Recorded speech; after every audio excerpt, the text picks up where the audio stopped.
and raw emotions. What's the backdrop or what's the backstory for some of the creative things that we're hearing in this recent track?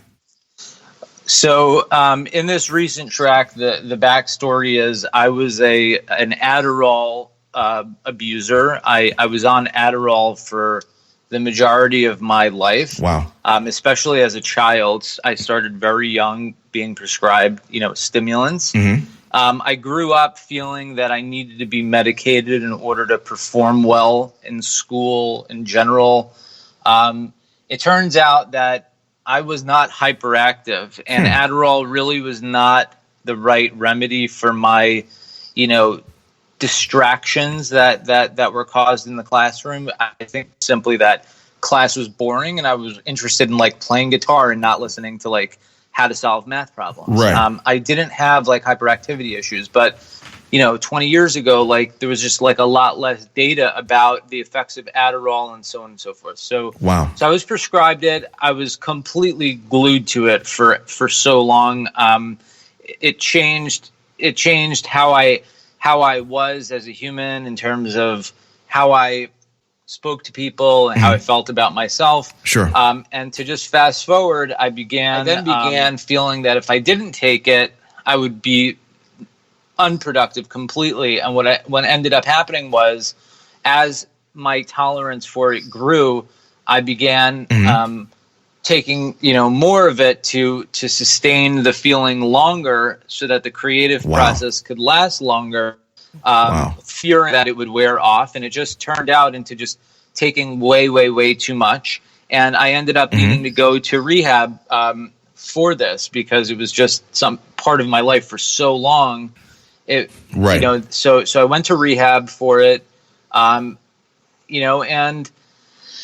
when I was there, I was in the hospital for 3 days before, detoxing, because it's a very, and it was just, and even till now, I suffer, sometimes days that are just so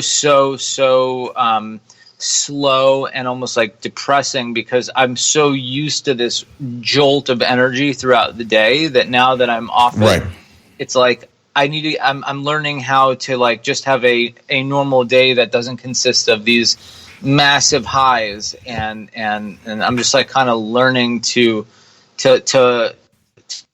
live again, and off of medication. And I wrote all that I got tonight while I was in the outpatient program of my rehab. So right after the stay, I was able to reflect back on the 30 days of I always got homesick from home when I was at camp as a kid. I was never good at being alone, and then getting removed from my comfortable life and placed into this completely random, uncomfortable place with just other types of addicts that have either criminal records, and just it was just something that I was not used to. And when I got out of there, first of all, I never thought I would get out. It was so much like what I see jail to be at times, because it was not this fluffy Miami-based rehab, which I thought it was. My mom didn't know it was like that either. She thought I was going to some posh rehab. But my wife and my dad were he needs to, and they were right. I needed to be shell shocked or just shooken up to realize that I really needed to make a massive change quickly.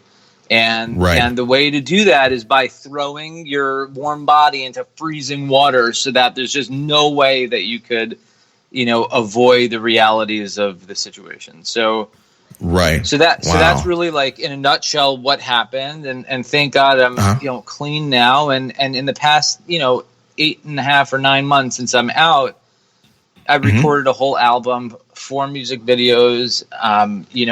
My second single's about to break 200,000 streams, which is insane, because I've been doing this for so long on my own, and only now is it really catching on. And it goes to show how much the writing process, I think has to do with the type of music and timing. But it's been a journey, and it just, I reflect a lot on what I went through, and that's really thank God, like I have so much content because I've been through so many things that, Right. that I just write about that. And I know that there are others that are struggling too. And that's why I feel comfortable sharing my story so openly, because I know that there are others out there in the same situation. Right. So, wow. That is absolutely amazing. So you kind of hit on this earlier, but I want to kind of circle back to something, right? And given what you just mentioned, so I'm going to kind of zoom out just a bit. Sure. So in music, just overall, throughout, I don't know, the last few decades, there has been seemingly like this overlap between, substance abuse. In some instances, you see some stars kind of, they go down because of it. You see it celebrated sometimes in certain genres of music. When it comes to you and your writing, I know that you are writing for yourself, but do you feel like, given what you've gone through as an artist, that it's your responsibility to kind of put a message out there about the pitfalls of different substances, or do you just feel that it's just your responsibility to tell your own story and let each person make their own choice? Yeah, I feel like I don't feel responsible for anybody but myself. I hope that doesn't sound as selfish as it did just now, but the reality is, like, I could only control what I do. I can't control what others do. So instead of trying to, I choose to focus on what I could control, and I could control what type of music I put out, what messages I put out, and how I live my life. And I just don't like to put out negative things that involve, I just like to put out realities. And that's really what I feel like my responsibility as a human is to just be honest. And if I'm going to put something into the public, to make sure that it's honest and true and not fluffed. That's the only responsibility I have, that I feel like. I feel like if I'm going to share my story publicly, then it better be 100% truthful, because people message me and they say that, like, wow, your song made me feel so good and get me through the 1-year anniversary of, like, my husband's death. Like, wow, we're playing with, like, real emotions. Like, there are people that it's very real. It's weird. It's something that I never thought would happen. I never thought that my music would be able to reach this many people, but that's my only, like, commitment, is to stay truthful, because I've been so dishonest in my whole life with my addictions and other things like that when it came to my music, it's the one thing that I've been 100% honest about. Got it. And that's the best that I could really do. And that's all I really could offer is promising to be 100% truthful. And if you listen to my music, you're listening to, real things that have happened and that aren't, made up. And, that's really it. And despite that, there are always people that, don't believe it either. But that just means like, wow, I can't believe it's that bad. That's unbelievable. You know what I mean? Or like the stories that I'm saying, it's kind of like a wake up call when people don't believe it. It's like, I promise, like, I was there. I've got people that could prove it, and but that's really where my head's at. Got it. Okay, I'm following you. So let's swing back over to the talk of the music, right? So we kind of have an idea as to kind of the backstory and what drives the creative process and what drives the emotion in your music. But there's also the actual practical technical stuff, right? So I'm listening to your vocals, I'm listening to that production quality and value. Do you see yourself as more of a highly technical musician, like getting involved with like theory and things like that? Or are you more like a naturally gifted type of musician? Where do you fall on that spectrum? I know nothing about musical theory. I know nothing about the types of I'm playing, except for if I'm playing like the common chords, G and D, E minor, C. So like I know zero things about theory. Everything that I do is simply just sort of like a similar thing in different keys. So like if so I'm definitely not technical, and that's one of the reasons why I like collaborating, especially with technical people.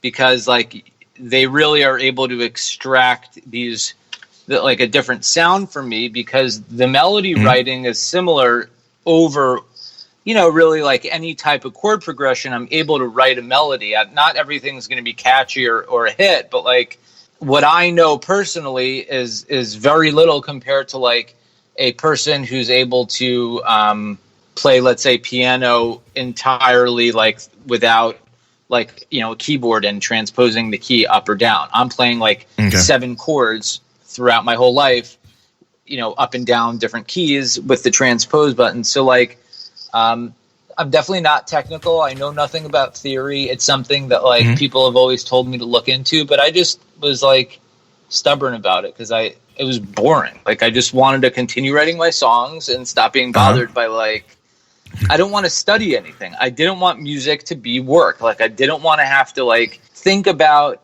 the circle of fifths and whatever that stuff is. Like I just know these random words and like, fifths, a seventh diminished 14th or whatever. Like, you know what I mean? Yeah. So I don't know any of that stuff. And it's not that I don't care about it, but it's kind of like I don't care about it because I just really love what I do. And that's what I do. I'm just happy with what I do. And when I'm able to sit with a guy, like the producer of the majority of my albums named Alex Bilo.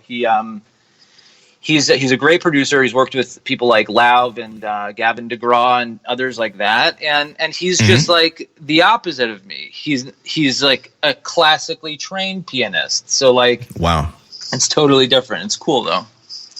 Yeah. I like that, man. Because I mean, I'm a big believer in music theory and stuff like that. We talk about that on the show. But on the other side, I've talked to musicians that feel like, they feel like they have to learn those things to be successful. And clearly you're proving that wrong. You're doing it really big. And, you're not necessarily about that, music theory life. But again, you have seemingly a natural knack and talent for music, and it's clearly paying off. So I think that's awesome. Thank you. Yeah.